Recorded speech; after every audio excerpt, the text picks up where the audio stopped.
예수님의 이름이 본래는 예수 그리스도입니다. 예수 그리스도인데 예수라고 하는 것은 자기 백성을 저희 죄에서 구원할 자 그런 뜻이에요. 예수 자기 백성 하나님을 믿는 백성 예수님을 믿는 백성을 자기 죄 저희 죄에서 구원할 자 그게 예수님의 이름이에요.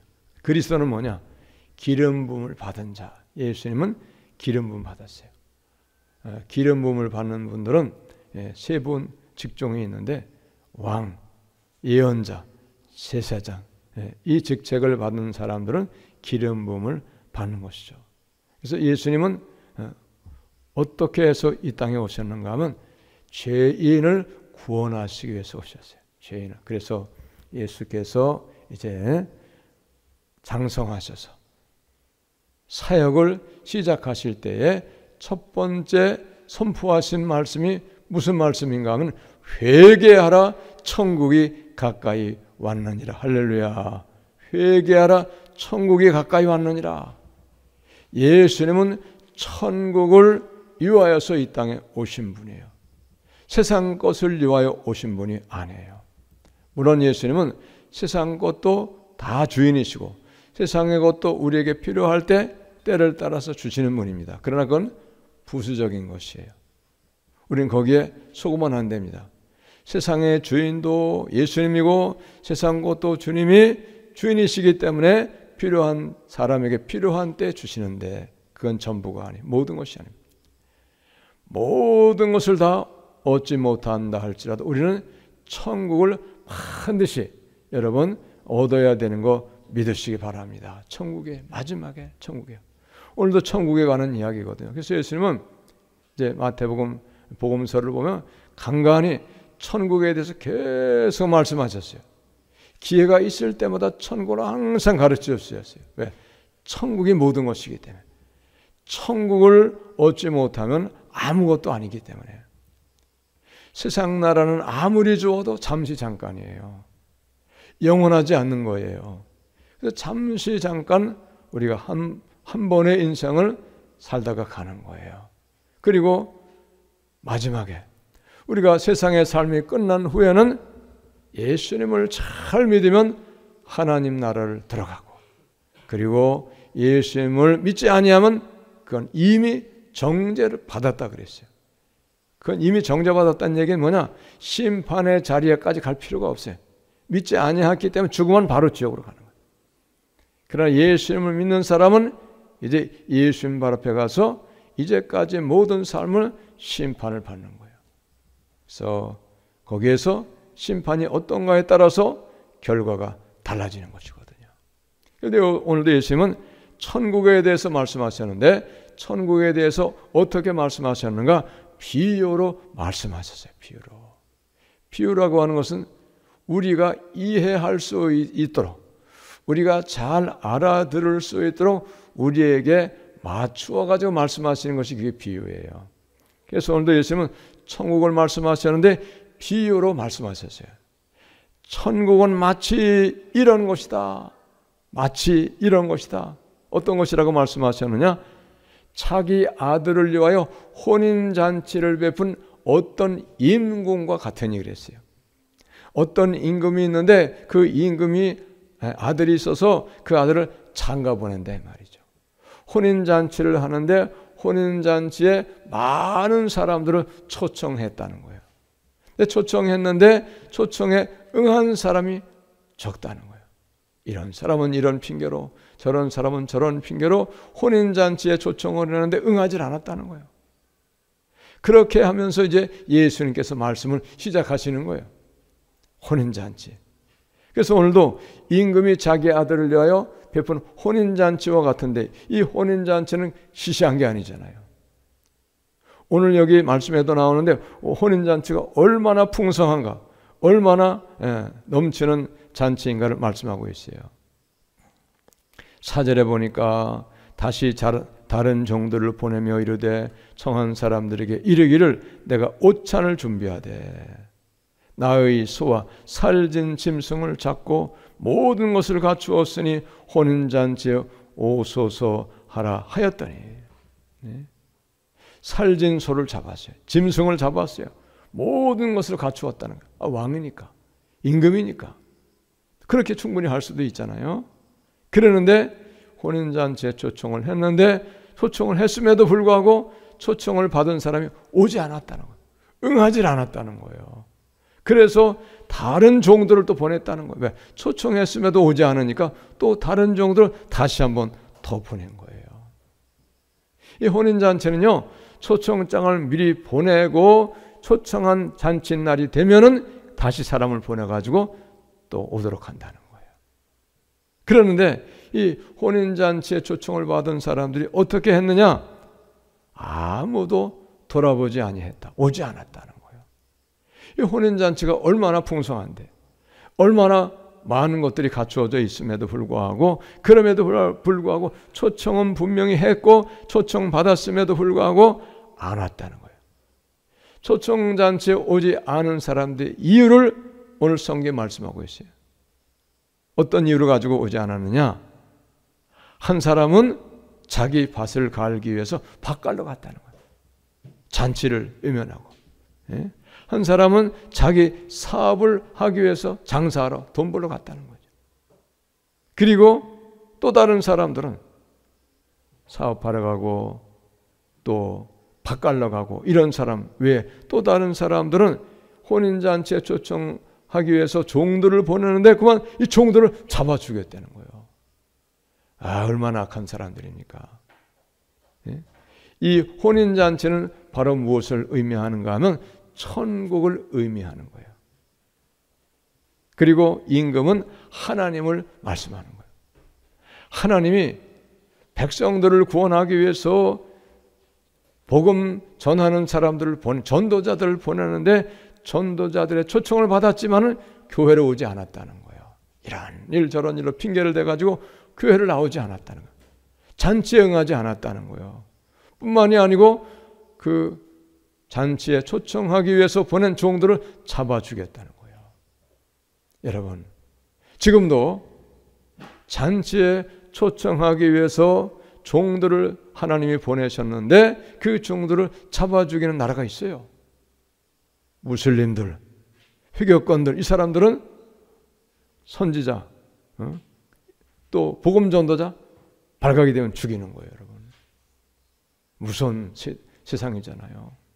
옛날에만 그랬고 지금은 그렇지 않은 게 아니에요.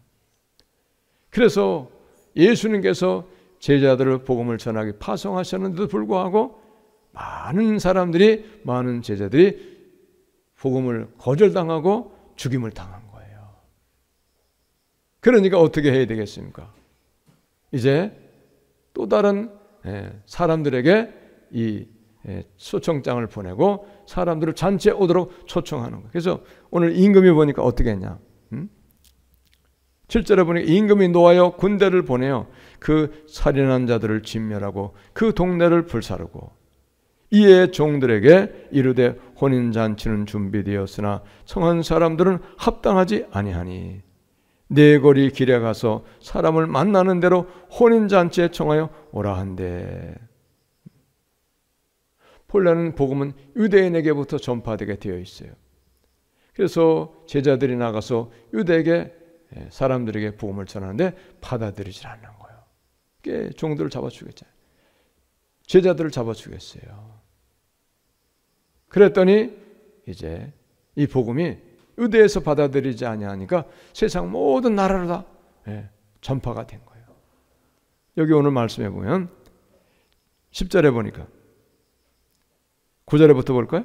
네 거리에 길에 가서 사람을 만나는 대로 혼인잔치에 청하여 오라 한대. 종들이 길에 나가 악한 자나 선한 자나 만나는 대로 모두 데려오니 혼인잔치에 손님들이 가득한지라. 유대 나라에서 복음이 전파되지 아니하니까, 받아들이지 아니하니까 다른 나라로 복음 전파가 시작된 거예요. 다른 나라로 복음 전하는 사람들이 전하기 위해서 갔다가 거기서 많은 사람들이 예수를 믿게 된 거예요. 그래서 지금도 우리까지도 예수님 믿게 된 거예요. 순서가 있어요, 복음 전하는데. 자, 그런데 여기 오늘 종들이 나가서 혼인잔치에 초청을 했는데 오지 않는 핑계를 대는 많은 사람들이 있잖아요. 바꾸러 가는 거예요. 또 사업하러 가는 거예요. 오늘날은 어떨까요, 여러분? 오늘날도 동일하잖아요. 오늘날도 예수님 믿도록 전도자들이 나가서 예수 믿으라고, 교회 와서 예수 믿으라고, 그리고 천국 가라고 그렇게 해도 다 핑계가 있어요. 세상 살기 바쁘다고, 목회 살기 얼마나 바쁜데 시간이 없다고 그러면서 안 가는 사람이 있어요. 안 오는 거예요. 아무리 얘기해도 자기 삶에만 바쁜 거예요. 세상 살이에만 바쁜 거예요. 이런저런 핑계가 다 있어요. 어쨌든 이런저런 삶의 핑계를 가지고 교회를 나오지 않는 거예요. 그러나 여러분, 아무리 바쁘고 세상이 어렵고 힘들어도 그래도 마지막에 있어요. 영원히 세상 일 하면서 세상 일을 즐기면서 사는 게 아니에요, 여러분. 마지막에 있어요. 근데 그 사람들이 마지막에 있다는 것을 알까요, 모를까요? 모르는 거예요. 그러니까 세상의 삶에 바쁘고 세상이 좋고 세상을 즐기다가 보니까 교회 오는 건 뒷전인 거예요. 예수님 믿는 건 뒷전인 거예요. 그러나 모든 사람에게 마지막은 오는 거예요. 그래서 오늘도 말씀을 보면 임금이 노하였다 그랬어요. 7절에 보니까 임금이 노하여 군대를 보내어 그 살인한 자들을 진멸하고 그 동네를 불사르고, 마지막 심판날 하나님의 진노의 날이 이른다는 거예요. 그날은 모든 사람에게 동일하게 임하는 거예요. 예수를 믿는 사람이나 예수님을 믿지 아니하는 사람이나 모든 사람에게 마지막 날 심판의 날은 임하는 거죠. 그러나 예수님을 믿는 사람은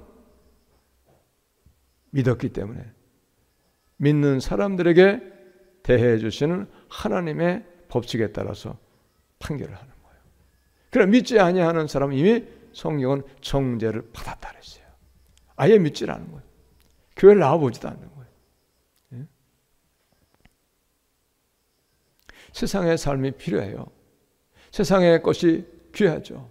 왜 우리가 그것 없이 어떻게 살겠어요? 그러나 아무리 귀하고 필요하고 그것이 좋아도 그것이 우리를 천국으로 인도할 수가 없는 거예요. 그것이 영원한 거 아닌 거예요. 우리는 여러분 속으면 안 되는 거예요. 그래가지고 임금이 노하여가지고 종들 다시 보내는 거예요. 이제는 모든 사람을, 어떤 사람이라도 불구하고 모든 사람을 혼인잔치에 청하도록 나가서 불러들이라. 그래서 종들이 임금의 명령을 받고 가서 수많은 사람들 아무나 가리지 않고 다 불러가지고 혼인잔치에 오도록 했어요. 이런 사람 저런 사람 다 혼인잔치에 손님들이 와가지고 10절의 말씀 보니까 혼인잔치에 손님들이 가득했다 그랬어요. 그러니까 지금 온 세상에 복음이 전파돼가지고 수많은 사람들이 교회로 나와서 예수님을 믿게 된 거죠.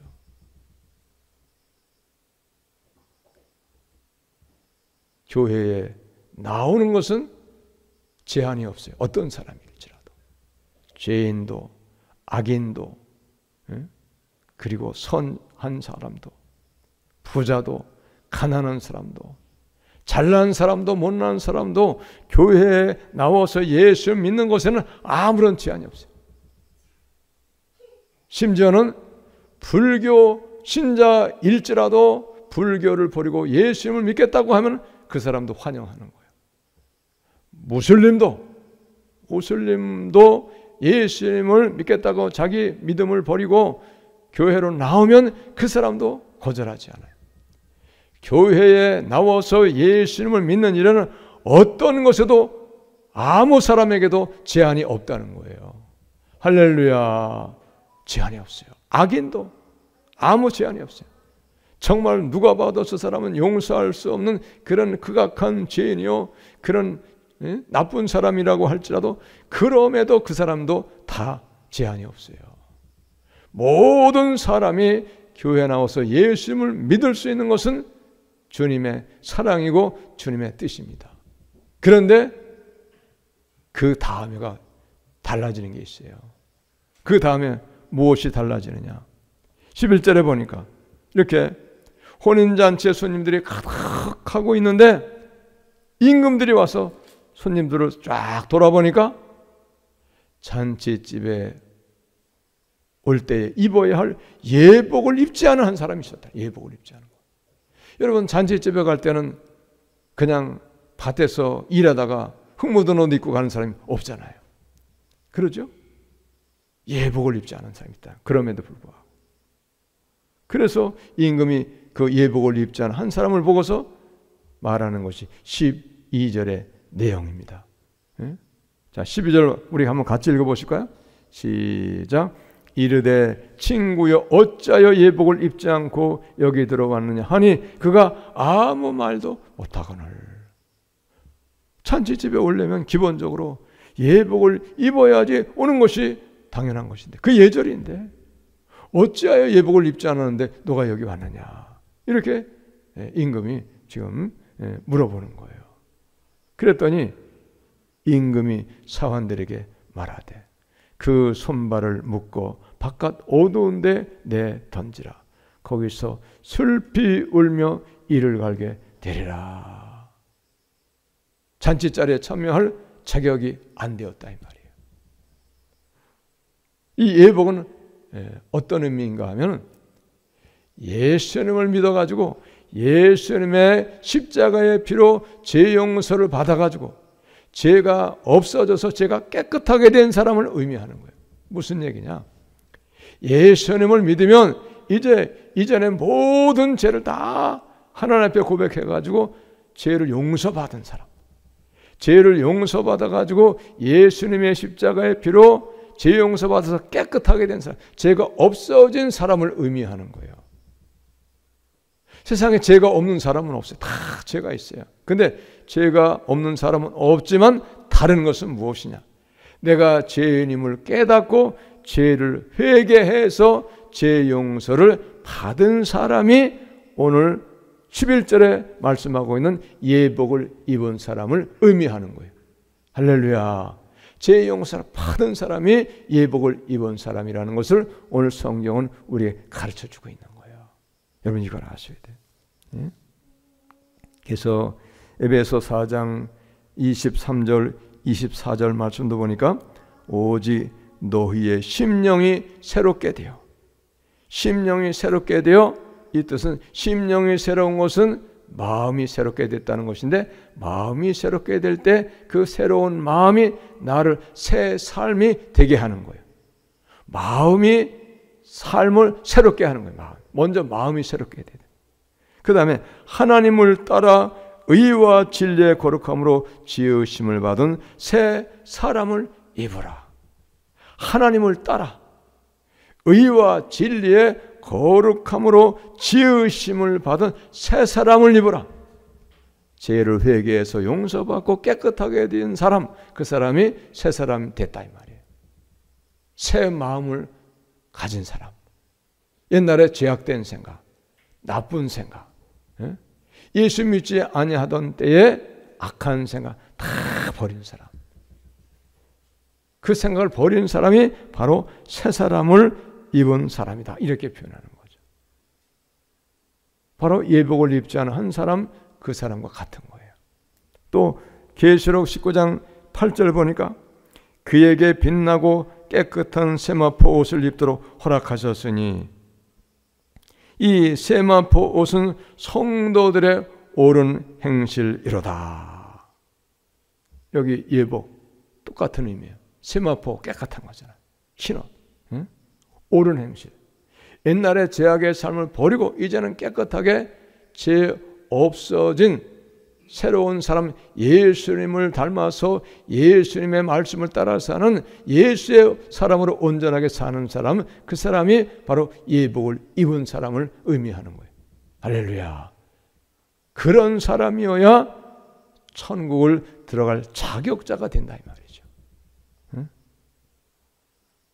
그래서 계시록 7장 14절 말씀도 보면 내가 말하기를 내 주여 당신이 아시나이다.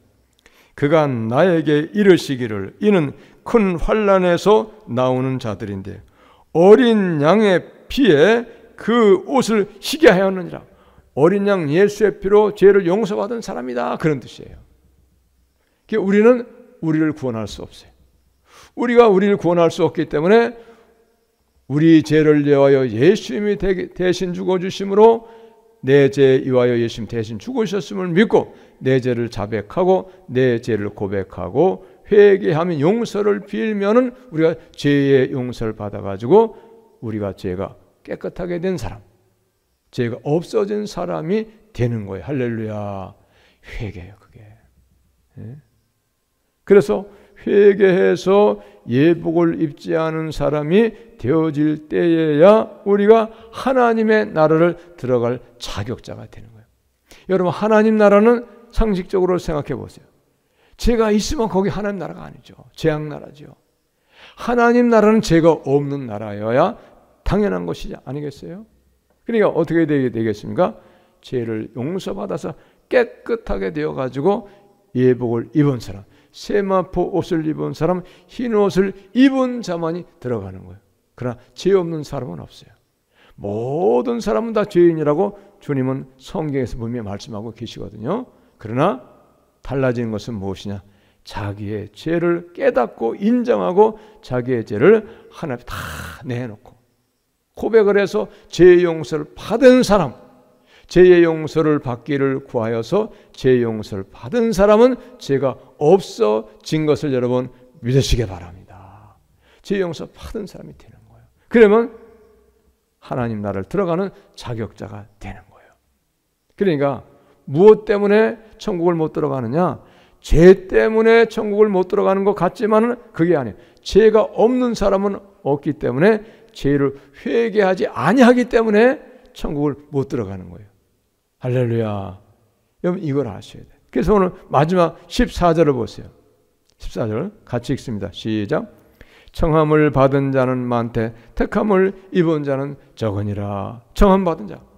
교회에 오는 것은 누구에게나 제한이 없어요. 어떤 사람, 아무리 악한 사람이라도 뭐 불교를 믿든지 회교를 믿든지 알라를 믿든지 어떤 것도 제한을 두지 않습니다. 그러나 중요한 것은 회개하여서 죄 용서 받아가지고 깨끗하게 된 사람만이 하나님 나라를 들어갈 자격자가 된다는 것을 오늘 성경은 우리에게 분명하게 말씀하고 있다는 거예요. 할렐루야. 그러므로 여러분, 우리는 죄를 인정할 줄 아는 사람이 그게 복이 있는 사람이에요. 허다한 수많은 죄가 있는데 죄를 인정하지 아니한 사람은 참으로 불행한 거예요. 참으로 그 사람은 답답한 사람이에요. 성경은 분명코 죄인, 의인은 하나도 없다고 말씀하고 있어요. 그럼 우리는 다 죄인이거든요. 죄를 인정하고 죄를 인정해서 회개해서 내 죄를 용서받을 때 우리가 하나님 나라의 자격자가 된다는 거예요. 그런데 오늘 말씀도 보면 청함을 받은 자는 많되 택함을 입은 자는 적다는 거예요. 무슨 얘기냐? 교회에 들어와서 예수님을 믿고 천국을 가고자 하는 사람 많이 있는데 그런데 청함을 받은 자 많대 똑같은 의미죠. 그런데 택함을 받은 자는 적다는 거예요. 많은 사람이 교회에 와서 예수 믿고 천국을 가기 원하는 그런 삶을 살기를 원하는데 그런데 그럼에도 불구하고 깨끗하게 되었어. 예복을 입은 성도가 되어서 하나님 나라를 들어가는 자는 적다. 그런 말씀이에요. 먼저 주일에도 했잖아요. 먼저 주에 무슨 말씀입니까? 예?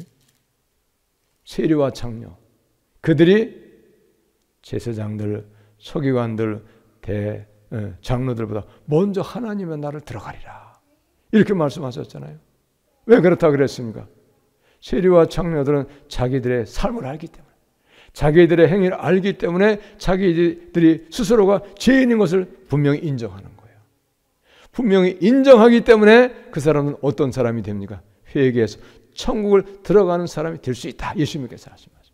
근데 대제사장들, 서기관들, 장로들 이 사람들은 누구가 보아도 거룩한 사람이라고 다 칭찬하고 존경하고 인정해 주는 사람들이기 때문에 스스로 속아가지고 자기의 죄를 인정하기 어렵다는 거예요. 오늘날도 똑같아요. 다르지 않습니다. 그러므로 여러분 우리는 속으면 안 돼요. 믿어야 돼요. 믿으시기 바랍니다. 믿어야 돼요.